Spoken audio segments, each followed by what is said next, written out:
શું તમારા બાળકને તાવની સાથે શરીરમાં લાલ લાલ દાણા નીકળ્યા છે? તો ધ્યાન રાખજો, આ સામાન્ય દાણા નથી, એ ઓળી પણ હોઈ શકે છે અને એક નાનકડી ભૂલ બાળકને સીધા હોસ્પિટલના આઈસીયુમાં દાખલ કરી શકે છે. ઘણા માતા પિતા શરૂઆતના સામાન્ય લક્ષણોને સામાન્ય તાવ સમજી અને અવગણતા હોય છે અને જ્યારે સાચું કારણ ખબર પડે ત્યાં સુધીમાં ઘણું મોડું થઈ ગયું હોય છે. આજે હું તમને સ્પષ્ટ રીતે સમજાવીશ કે ઓળીને કઈ રીતે ઓળખવો અને ઘરે શું સારવાર કરવી. આ વિડીયો અંત સુધી જોજો, કારણ કે હું એક એવી મહત્ત્વની વાત કરીશ જે દરેક માતા પિતાએ જાણવી જરૂરી છે. આ વિડીયોને વધુને વધુ શેર કરજો. તમારું એક શેર કોઈ બાળકનો જીવ બચાવી શકે છે. તમને કોઈ પણ પ્રશ્ન હોય તો કોમેન્ટમાં પૂછી શકો છો, હું એનો જાતે જ જવાબ આપીશ. હું છું ડૉક્ટર ધર્મેશ ગોહેલ, નવજાત શિશુ તથા બાળરોગ નિષ્ણાંત. મારી હોસ્પિટલનું નામ છે નક્ષત્ર બાળકોની હોસ્પિટલ અને મારી હોસ્પિટલ રાજકોટમાં આવેલી છે, ઢેબર રોડ ઉપર, નાગરિક બેંક ચોક પાસે.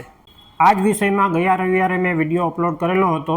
એ વિડીયોમાં ઓળી શું છે, ઓળીના શું લક્ષણો હોય છે અને ઓળીમાં માતા પિતા કઈ ભૂલો કરતા હોય છે જેના કારણે બાળક સિરિયસ થઈ જતું હોય, ગંભીર થઈ જતું હોય, એના વિશે મેં સમજાવેલું છે. તો એ વિડીયો પણ ચોક્કસથી જોજો. એ વિડીયોની લિંક મેં ડિસ્ક્રિપ્શનમાં અને કોમેન્ટમાં આપેલી છે. હવે આપણે વાત કરીએ ઓળીના કારણે બાળકમાં શું શું કોમ્પ્લિકેશન્સ થઈ શકે, શું શું ગંભીર નુકસાન થઈ શકે.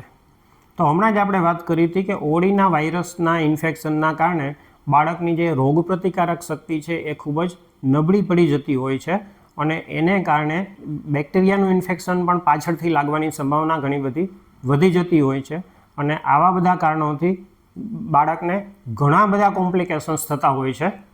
આપણે કોમ્પ્લિકેશન્સની વાત કરીએ તો બાળકને કાનની અંદર ઇન્ફેક્શન થઈ શકે, એના કારણે બાળકને કાનમાંથી રસી નીકળી શકે, બાળકને સાઇનસની અંદર ઇન્ફેક્શન થઈ શકે, એના કારણે બાળકને સાઇન્યુસાઇટિસ એટલે કે સાઇનસની અંદર સોજો આવી શકે, ઇન્ફેક્શન થઈ શકે.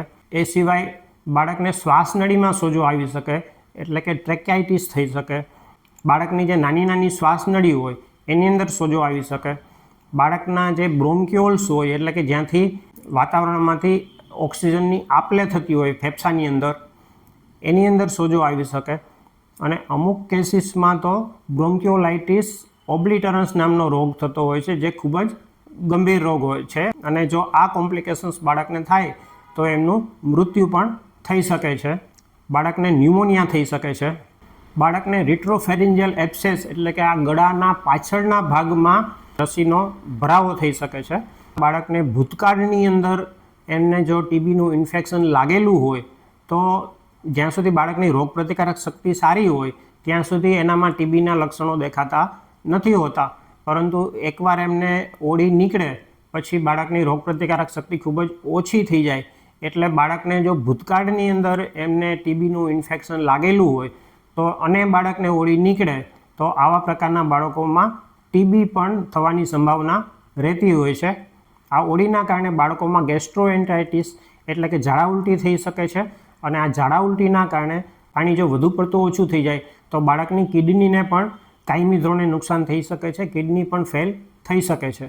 બાળકને એપેન્ડિસાઇટિસ થઈ શકે છે એટલે કે એપેન્ડિક્સની અંદર ઇન્ફેક્શન લાગી શકે છે, એપેન્ડિક્સમાં સોજો આવી શકે છે. બાળકને એન્કેફેલાઇટિસ એટલે મગજની અંદર સોજો આવી શકે છે અને આવા પ્રકારના બાળકોમાં જો તાત્કાલિક સારવાર ન મળે તો બાળકનું મગજ વિકાસ પામતું હોય અને આ વિકાસ પામતા મગજને જો નુકસાન થાય તો એ કાયમી ધોરણે નુકસાન થતું હોય છે અને આવા પ્રકારના બાળકોને પછી મેન્ટલ રિટાર્ડેશન એટલે કે એમની બુદ્ધિશક્તિ સાવ નબળી થઈ જાય, એમને સેરેબ્રલ પાલ્સી એટલે કે બાળકના મગજને કાયમી ધોરણે નુકસાન થઈ જાય, એના કારણે બાળકના હાથ પગ છે એમાં અમુક ભાગમાં પેરાલિસિસ કે લકવો કે એ ટાઈપનું પણ કાયમી ધોરણે થઈ શકે. હવે આપણે વાત કરીએ બાળકને ઓળી નીકળે તો એમને ઘરે શું સારવાર આપવી. ઘણા લોકો અહીં ભૂલ કરે છે અને પછી બાળકની હાલત બગડી જાય છે. તો બાળકને જો તાવ આવે તો એમને તાવની દવા પેરાસિટામોલ આપી શકાય. વધુ પડતો તાવ હોય તો બાળકના આખા શરીરમાં પોતા મૂકીને તાવ ઉતારી શકાય છે. બાળકને પાણી વધુ પ્રમાણમાં પાવું જોઈએ. જો બાળકને ઝાડા કે ઉલટી કે એવું હોય તો બાળકને ORS આપવું જોઈએ જેથી કરીને બાળકના શરીરમાંથી પાણી ઓછું ન થઈ જાય. બાળકને તાજો રાંધેલો અને પોષણયુક્ત ઘરનો ખોરાક ખવડાવવો જોઈએ. એમને કોઈ પણ પ્રકારની બહારની વસ્તુ ન ખવડાવવી જોઈએ. કે જેથી બાળકને પૂરતા પ્રમાણમાં પોષણ મળી શકે અને બાળકને પૂરતા પ્રમાણમાં આરામ કરાવવો જોઈએ. હવે આપણે સૌથી અગત્યની વાત કરીએ કે બાળકને ઓળી નીકળે જ નહીં, ઓળી થાય જ નહીં, એટલે કે એના બચાવ માટે, પ્રિવેન્શન માટે આપણે શું કરવું જોઈએ. ઓળીની રસી અવેલેબલ છે અને અસરકારક છે. ઓળીની રસી જનરલી 9 મહિનાની ઉંમરે મૂકવામાં આવતી હોય છે. એટલે આ પહેલો ડોઝ તો મોટાભાગના માતા પિતા મુકાવતા હોય છે, પરંતુ આ ઓળીના બૂસ્ટર ડોઝ પણ મૂકવાના થતા હોય છે. અને આ બૂસ્ટર ડોઝ જનરલી બાળક 15 મહિનાનું થાય અને બાળક 5 વર્ષનું થાય ત્યારે MMRની રસી બૂસ્ટર ડોઝ સ્વરૂપે મૂકવાની થતી હોય છે. પણ ઘણા બધા બાળકો આ બૂસ્ટર ડોઝ મુકાવતા નથી અને એને કારણે બાળકોને ઓળીની સામે રક્ષણ નથી મળતું અને ઘણીવાર ગંભીર એના કોમ્પ્લિકેશન્સ બાળકોમાં થઈ જતા હોય છે. એ સિવાય આ ઓળી છે એ ખૂબ જ ચેપી રોગ છે. એટલે જો ઘરમાં એક બાળકને ઓળી નીકળ્યા હોય તો બીજા બાળકને પણ ઓળી નીકળવાની સંભાવના રહેતી હોય છે. એટલે આવા સંજોગોમાં બાળકોને એકસાથે ન રાખવા જોઈએ. એ સિવાય આ ખૂબ જ ચેપી રોગ હોવાથી બાળકોને ભીડભાડવાળી જગ્યાએ નહીં લઈ જવાનો. જો બાળકને ભીડભાડવાળી જગ્યાએ આપણે લઈ જઈએ તો એમાં કોઈને ઓળીનો રોગ હોય તો એનું ઇન્ફેક્શન બાળકોને લાગી શકે છે. મારી પાસે એક કેસ આવ્યો હતો જે મને આજે પણ યાદ છે. ઓળીની અંદર એક ખૂબ જ ગંભીર કોમ્પ્લિકેશન્સ જોવા મળે છે અને એ ઓળી થઈ ગયા પછી પાછળથી જોવા મળે છે અને અમુક વખતે તો એ ઘણા બધા વર્ષો પછી જોવા મળે છે. ઘણા પેશન્ટને તો યાદ પણ નથી હોતું કે એમને ભૂતકાળમાં ઓળી નીકળ્યા હતા અને આ ખૂબ જ ખરાબ કોમ્પ્લિકેશન્સ છે અને આની અંદર 100% મોર્ટાલિટી છે. મતલબ કે આ કોમ્પ્લિકેશન્સ જો કોઈ બદનસીબ બાળકને થાય તો એનું 100% મૃત્યુ થતું હોય છે.